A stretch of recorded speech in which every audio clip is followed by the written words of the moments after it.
अहादीस नबवी सल्लल्लाहु अलैहि वसल्लम की रोशनी में इस दुनिया का मुस्तकबिल और अंजाम जानने की कोशिश करें तो मुतअद्दिद अक़वाल रसूल इस बाबत हमारी रहनुमाई फरमाते मिलते हैं, और ख़ास तौर पर आखिरी ज़माने में इंसानियत को किन किन फितनों से पाला पड़ने वाला है उनके बारे में भी वाज़े इशारात मिलते हैं, जिनमें से एक फितना दज्जाल भी है, जिसके बारे में इरशाद नबवी का करीब करीब मफ़हूम है कि हज़रत नूह से लेकर तमाम अंबिया ने अपनी उम्मत को उसके शर से अल्लाह की पनाह मांगने की तलकीन की।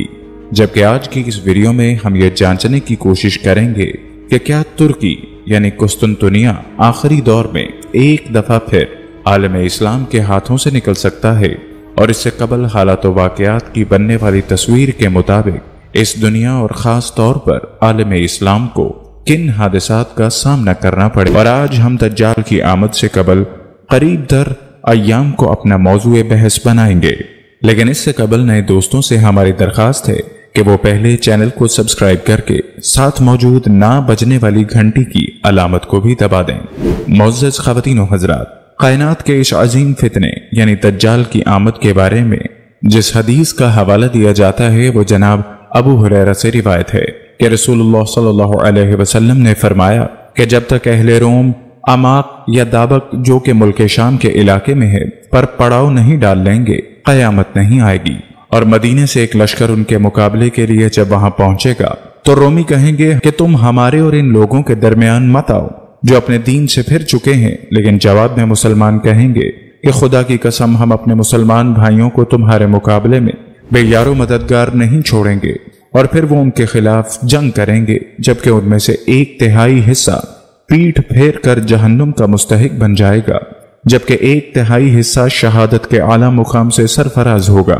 और 1/3 हिस्से को रोमियों के मुकाबले में फतह हासिल हो जाएगी, और ये लोग कभी इंतशार का शिकार न होंगे। और फिर मुसलमान कुस्तुनतुनिया को फतह करेंगे, जिसके बाद जब वो अपनी तलवारें जैतून की शाखों से लटकाए माल गनीमत की तकसीम में मशगूल होंगे कि शैतान रजीम ये झूठी आवाज बुलंद करेगा तो कि तुम्हारे घरों में मसीह दज्जाल दाखिल हो चुका है। लेकिन जब वो ये सुनकर वापसी की राह लेंगे तो इस दौरान हकीकत में दज्जाल का खरूज हो चुका होगा। इसी ज़िमन में मुस्लिम की एक और हदीस मौजूद है। हजरत यसीर बिन जाबिर रज़ी अल्लाह तआला अन्हु से रिवायत है कि एक मरतबा कूफे में सुर्ख तूफान आया तो एक आदमी आया जिसका तकिया कलाम यही था कि अब्दुल्ला बिन मसूद क़यामत आ गई। हजरत यसीर रज़ी अल्लाह तआला अन्हु फरमाते हैं कि हजरत इब्न मसूद रज़ी अल्लाह तआला अन्हु टेक लगाकर बैठे हुए थे। इतनी बात सुनकर सीधे होकर बैठ गए और फरमाया, क़यामत कायम नहीं होगी जब तक विरासत की तकसीम खत्म न हो जाए और माले गनीमत के हसूल में कोई खुशी न रहे।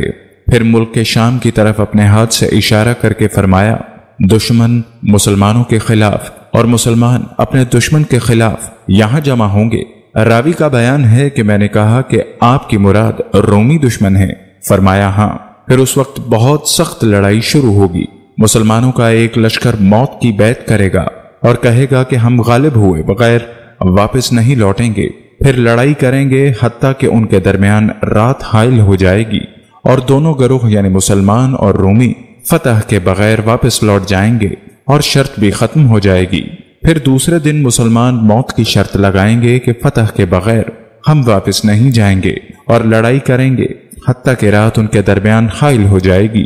और दोनों गिरोह फतेह के बगैर वापस चले जाएंगे और शर्त भी खत्म हो जाएगी। फिर तीसरे दिन मुसलमान मौत और फतेह की शर्त पर निकलेंगे और शाम तक लड़ेंगे। फिर दोनों गिरोह बिला फतह वापस पलट जाएंगे और फिर शर्त खत्म हो जाएगी। यूं फिर चौथे दिन बाकी मुसलमान इन रोमियों की तरफ बढ़ेंगे और अल्लाह ताला उनके जरिए दुश्मन को मगलूब करेंगे और वो ऐसी लड़ाई लड़ेंगे कि उस जैसी किसी ने न देखी होगी, हत्ता कि परिंदा उनके ऊपर से गुजरेगा मगर वो मर कर गिर जाएगा, उनकी लाशों से आगे नहीं बढ़ सकेगा। एक बाप के अगर 100 बेटे होंगे तो वापसी पर उनमें से एक ही बाकी होगा। फिर किसी गनीमत पर खुशी होगी और वरासत तकसीम की जाएगी। दरअसल इससे बड़ी बात सुनेंगे कि एक मनादी यानी शैतान आवाज बुलंद करेगा कि दज्जाल तुम्हारे अहलो अयाल में आ चुका है। तो वो लोग सब कुछ वहीं छोड़कर इस तरफ मतवज्जा हो जाएंगे और 10 घुड़सवारों को तफ्तीश के लिए भेजेंगे।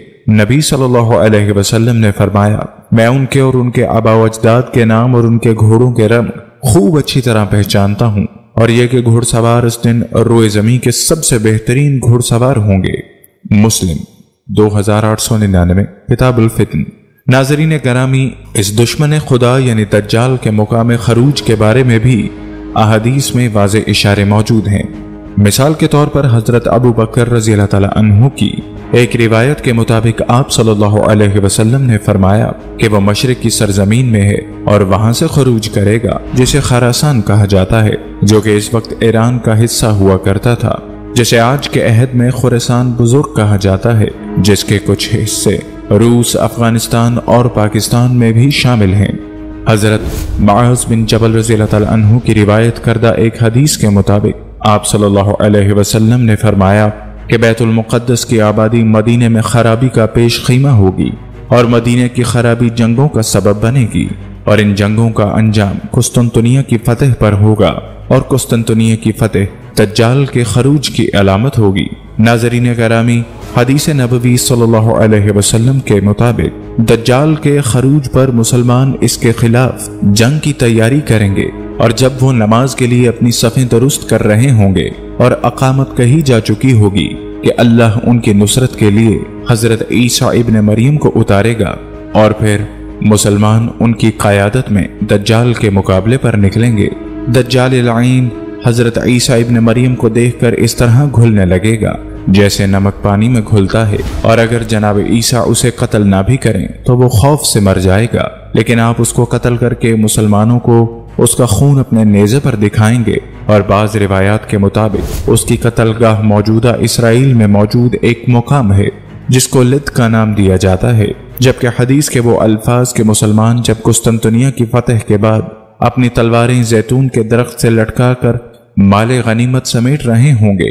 یہ معنی بھی اخذ کیے جاتے ہیں کہ اس سے قبل کسی بڑی جنگ جسے جنگ عظیم سوم بھی کہا جاتا ہے میں تمام جدید ہتھیار تباہ ہو جائیں گے، اور یہی وجہ ہے کہ دجال کے خلاف تلواروں اور نیزوں سے جنگ لڑی جائے گی، جبکہ خود دجال کا اپنا قتل بھی ایک نیزے کے ساتھ ہوگا۔ ناظرین محترم، اب ذرا اس موڑ پر رک کر ہمیں غور کرنا ہوگا کہ جب مسلمانوں نے قسطنطنیہ کو فتح کرنا ہے تو اس کے معنی لازماً یہی بنتے ہیں کہ اس وقت وہاں پر موجود مسلمان حکومت نہیں ہوگی۔ گویا یہ بات طے ہے کہ اس سے قبل ایک مرتبہ پھر یہ تاریخی شہر مسلمانوں کے ہاتھ سے نکل کر غیر مسلم قوتوں کے قبضے میں جانا ہے، جن کے خلاف جنگ کر کے مسلمان دوبارہ اس پر قابض ہوں گے۔ لیکن تمام تر تحقیق کے باوجود ہم یہ بات وثوق سے نہیں کہہ سکتے کہ یہ جنگ کس غیر مسلم قوت کے ساتھ ہوگی، لیکن محققین کی اکثریت اس بات پر متفق ہے کہ وہ رومی نہیں بلکہ یہودی ہو سکتے ہیں، چونکہ رومیوں کو اس سے قبل ہی عمق یا دابق کے مقام پر مسلمانوں سے شکست ہو چکی ہوگی، لہٰذا اس بات پر امت میں اتفاق پایا جاتا ہے کہ قسطنطنیہ کی فتح کے فوراً بعد ہی دجال کا خروج واقع ہونا ہے، اور یہ بھی طے شدہ بات ہے اس کا قتل جناب عیسیٰ ابن مریم کے ہاتھوں ہی ہوگا۔ ان روایات کی موجودگی میں اس بات کا بخوبی اندازہ لگایا جا سکتا ہے کہ آخر زمانے میں شام اور ترکی کا ایک اہم کردار ہے۔ جیسا کہ آپ جانتے ہیں، عرصۂ دراز سے شام مسلمانوں کی مقتل گاہ بن چکا ہے، اور یہاں روس اور امریکہ اپنا پڑاؤ ڈالے ہوئے ہیں۔ ترکی نے پہلی مرتبہ شام کے کسی علاقے پر